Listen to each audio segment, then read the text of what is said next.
اور یہی नालायक फितना गर्द लोग इमरान खान की स्ट्रगल को तो फितना, साजिशी, गद्दार वतन और जो मुंह में आए भोंकने लग जाते हैं, मगर जैसे ही उर्तुगुल गादी के किरदार को निभाने वाले महज अदाकार जिसका पाकिस्तान से कोई ताल्लुक नहीं है, अपना आइडियल बनाकर लाइनें लगा के गुलामाना जहनियत की अक्कासी करते हुए उसके साथ सेल्फियां लेते हैं, उसको चवन्नियां अठन्नियों के बराबर बैजेस, चमचे और शील्डें लगाकर अपने आप को मोअज़्ज़ज़ बनाने की नाकाम कोशिश करते हैं। मेरे पाकिस्तानियों, ये वीडियो बहुत अहम है। इसमें मैं आपको आज कुछ ओवरसीज पाकिस्तानियों के कंफ्यूज और नालायक दिमागों की निशानदही करूंगा।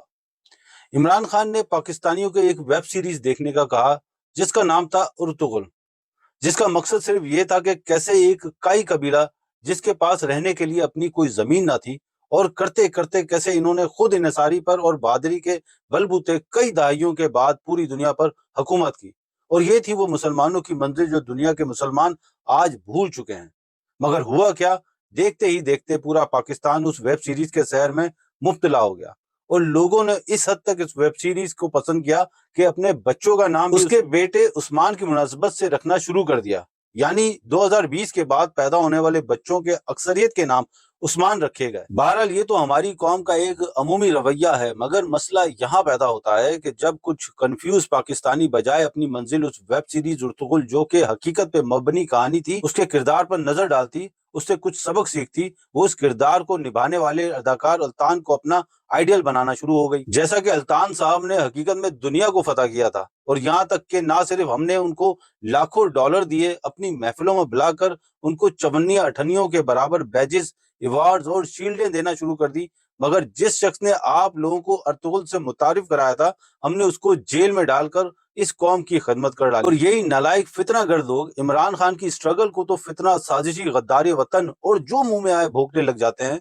मगर जैसे ही उर्तुगरुल गाजी के किरदार को निभाने वाले महज एक अदाकार जिसका पाकिस्तान से भी कोई ताल्लुक नहीं है, अपना आइडियल बनाकर लाइनें लगा के गुलामाना जहनियत की अक्कासी करते हुए उसके साथ सेल्फियां लेते हुए उसको चवन्नियों अठन्नियों के बराबर बैजेस, चमचे, शील्डें, प्लेटें लगाकर अपने आप को मोअज़्ज़ज़ बनाने की नाकाम कोशिश करते हैं। यानी अब हम अपने रियल हीरोज को तो जेलों में बंद करके दूसरे मुल्क के अदाकारों को, जिनको अपने मुल्क में भी शायद कोई ना पूछता हो, उनको अपने हीरोज बना रहे हैं। जाहिर है ये इनकी वो गुलामाना जहनियत की अक्कासी करता है जो शायद ये अपने साथ विरासत में पाकिस्तान से लेकर आए थे। अब एक शख्स जिसका ताल्लुक तुर्की से है, जिसका पेशा एक्टिंग है, जो जाहिरी तौर पे ना ही कोई इस्लामिक स्कॉलर है और ना ही कोई अपनी जिंदगी इस्लामी उसूलों के मुताबिक गुजार रहा है, जिनकी तस्वीरें अगर आप सोशल मीडिया पर देखें तो शायद फैमिली के साथ बैठकर देख नहीं सकते, वो आपको बेवकूफ बनाकर आपसे डॉलर लेकर मजे कर रहा है। और जो सबक इमरान खान ने आपको उर्तुगुल ड्रामे से देना था वो तो आपने याद करना दूर की बात, आपने तो उसी को फितना, शैतान और गद्दार बनाकर जेल में डाला हुआ है। ये तुर्की से आए तुर्की के एक मामूली से एक्टर की तो हमने जिस तरह अवगत किए, काश इसी तरह से हम अपने आए हुए ओवरसीज पाकिस्तानी जो यहाँ पर मुश्किलात का शिकार होते हैं उनका साथ दें, या उनके लिए ऐसे कोई प्रोग्राम ऑर्गेनाइज कराएं जिनमें उनकी मदद हो सके। और ये सोचने की बात है कि जब इस वक्त इमरान खान जैसा सुपरस्टार जो पाकिस्तान का रियल हीरो है, जिसने खुद इस ड्रामे को देखने के लिए आप लोगों को मशवरा दिया था कि आप इस ड्रामे को देखकर इसकी कहानी से कुछ सीखें, ना कि उस अल्तान का फैन बनकर हमेशा की तरह एक और गुलामी में ना चले जाएं। वैसे हम अपने हीरोज के साथ क्या करते हैं वो हमें बहुत अच्छी तरह पता है। जरा अपने हीरोज पे नजर डालें, जिस तरह से उनकी जिंदगी को आपने कसमा पुरसी में इख्तिताम करवाया है, वो खुद हमारे माशरे पर एक बहुत बड़ा दाग है। मेहदी हसन, लहरी, रंगीला, उमर शरीफ, रूही बानो, बब्बू बराल, मस्ताना और इस तरह के हजारों सुपरस्टार को हमारे मुल्क में नाकदरी होने की वजह से आखिर में स्टेट के दिए गए कुछ पैसों से इलाज करवाना पड़ा और इसी तरह वो इस दुनिया से चले गए। लेकिन एज ए कौम हमने कभी उनकी कदर ना की। और आज उसी तरह इमरान खान जैसे सुपरस्टार, इस मुल्क के वाहिद लिविंग लेजेंड, जिसके लिए अब आप आवाज उठाते हुए भी डरते हैं कि कभी कहीं से कोई डाला आपके घर ना पहुंच जाए, तो मुझे यकीन है कि ये सारे बेरूपिये खुदा ना खास्ता इमरान खान के जाने के बाद आप सबसे सोशल मीडिया पे आके अपनी और इमरान खान की मोहब्बत की दास्तानें सुनाया करेंगे और हम जैसे भोले बादशाह उनकी दास्तानें सुन के आंसू बहाया करेंगे। खान साहब ने इस उर्तुगुल ड्रामे से अपनी आजादी, खुद इन्हिसारी, गैरतमंदी का सबक पढ़ने का हुक्म दिया था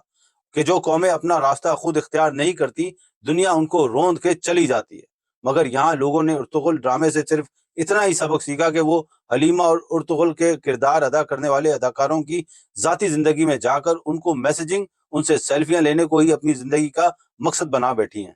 یہاں ترکی ہو یا انڈیا یا پھر پاکستان سے کوئی بھی 2 نمبر سیلیبریٹی بن کے یہاں پہنچ جائے تو پھر آپ تماشا دیکھا کریں، جن میں ادت نارائن، راج پال یادو اور وغیرہ وغیرہ جیسی لائنیں لگی ہوئی ہیں۔ ایک قسمہ پرسی اور غلامانہ ذہنی پستی یہ ہمیں ورثے میں ملی ہے۔ بحیثیت قوم ہم نے کبھی بھی کسی کی حکمرانی کو چیلنج نہیں کیا، چاہے حاکم کتنا بھی ظالم ہو۔ ہاں یہ ضرور ہے، انہی ظالموں کے گھروں کے باہر جا کے ان کے قلعوں کے آگے کھڑے ہو کر ان کی مدح سرائی ضرور کی ہے۔ چلیں اسی امید کے ساتھ اس ویلاگ کا اختتام کرتا ہوں۔ وہ سارے نالائق، ذہنی پٹواری، احساس محرومی کا شکار لوگ اپنا محاسبہ کر کے آئندہ آنے والے وقت میں عمران خان جیسے بڑے ہیرو کی قدر کریں اور اس کے لیے آواز بلند کریں۔ اللہ حافظ۔